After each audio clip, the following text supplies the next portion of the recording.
Pak Jokowi kan hanya menyampaikan heran.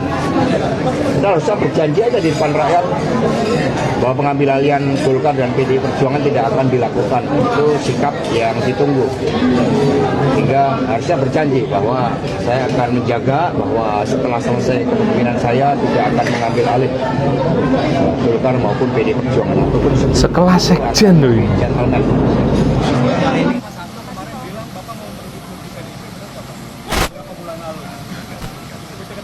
Ketua bukan Golkar. Padahal udah dijawab Pak Jokowi, Katanya tapi mau belum puas. ngerebut Golkar, katanya mau ngerebut. Nah, masa semua mau direbutin semua? Jangan seperti itu, jangan seperti itu. Jangan seperti itu. Jangan seperti itu. Nah ya, Pak Hasto ini ya, makin kesini kok semakin nganu saja ya. Kok sekelas sekjen loh, kok seperti itu sih narasi-narasi yang ditunjukkan kepada Pak Jokowi itu loh.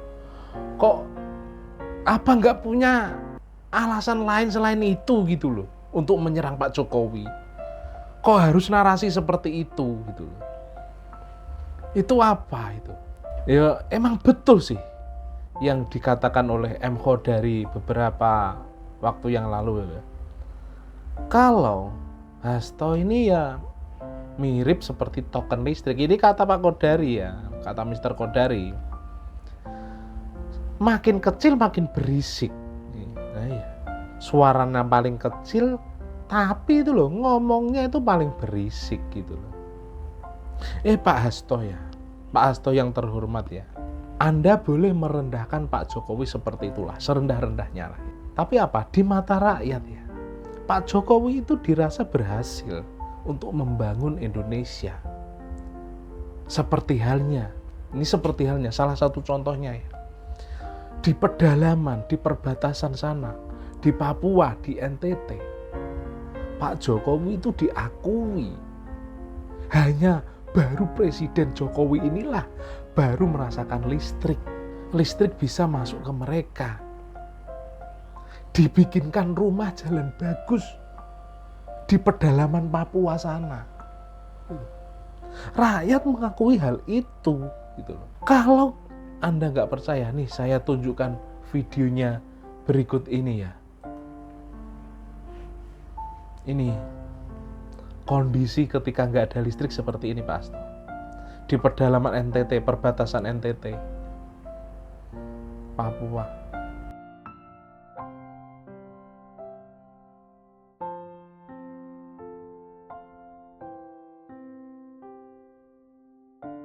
Dulu sebelum ada listrik, saya menenun di siang hari. Kalau malam duduk-duduk cerita-cerita sampai jam 10 tuh tidur karena tidak ada listrik. Ya karena belum ada listrik pakai lampu pelita memang kita kasihan anak-anak. Sebelum adanya program dari Bapak Presiden itu sangat-sangat memprihatinkan. Ya dulunya tidak ada listrik, penghasilannya pas-pas. Tapi karena sekarang sudah ada listrik, ini pemasukannya lebih mencukupi. Perasaan saya senang karena sudah ada terang. Bayangkan sejak Indonesia merdeka sejak 73 tahun lalu, sampai dengan sekarang mereka baru mendapat penerangan. Bayangkan, sejak 73 tahun, baru di era Jokowi mereka mendapat penerangan. Kehidupan kita sehari-hari itu, mulai dari jam 5 ke atas itu sampai pagi itu, gelap gulita. Selama puluhan tahun yang lampau, gelap Pak. Tapi mulai dipasang kemari, hari ini menyala luar biasa. Sudah pakai lampu kita lebih senang Pak.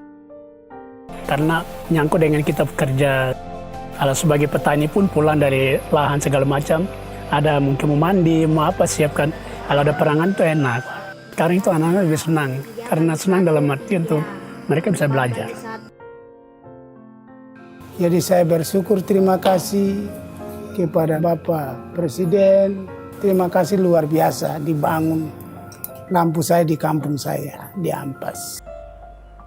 Karena sebuah listrik mereka sangat diperhatikan, merasa sangat diperhatikan oleh Pak Jokowi ya.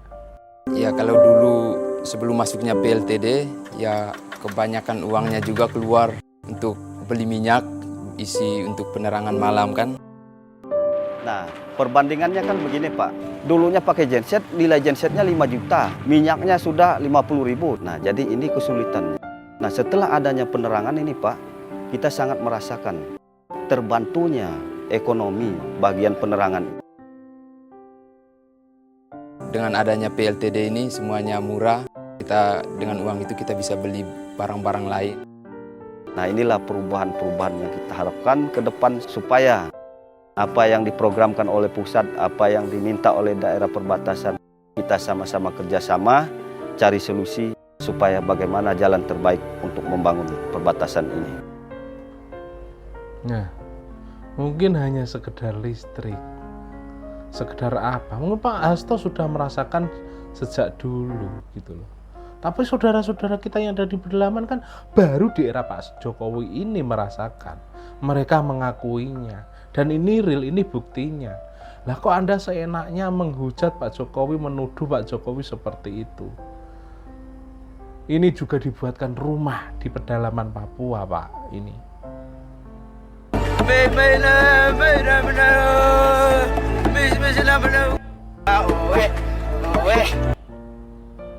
Perjuangan Pak Jokowi menuju ke sana. Apa presiden sebelum-sebelumnya seperti ini, Pak? Saya tanya. Setelah melihat kondisi di sana, langsung ini Pak dieksekusi. Dibuatkan rumah gitu loh di daerah sana supaya apa? Supaya lebih layak untuk kehidupan saudara-saudara kita di Papua, di pedalaman Papua. Lihatlah Pak, lihat.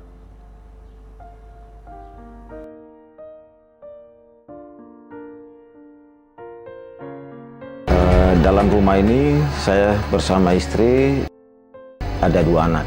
Pada waktu itu kan di waktu Irian Jaya pemukiman yang pertama itu di daerah ini, kampung ini, Kehiran. Nyata, di perbatasan dikasih rumah seperti ini Pak. Dari Pak Jokowi ini programnya. Gitu. Bapak, anak, sampai cucu pun dalam satu rumah. Setelah itu ada bantuan perumahan.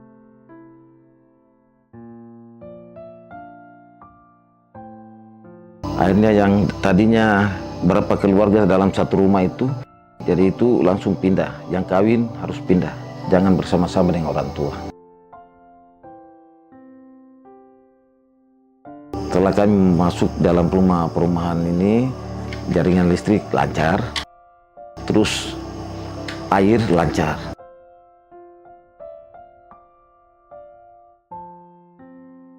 Kami melihat dari sisi ekonomi, kami tidak bisa bangun rumah seperti ini. Tapi dengan adanya pemerintah ini, perhatian pemerintah, kan dari pusat sampai daerah ini, mereka juga punya hati untuk rakyat. Akhirnya kami bisa menikmati rumah seperti ini. Pemerintahan sekarang ini dari presiden sampai kabinetnya baru kami merasakan pembangunan. Jadi itu masyarakat sendiri langsung lihat.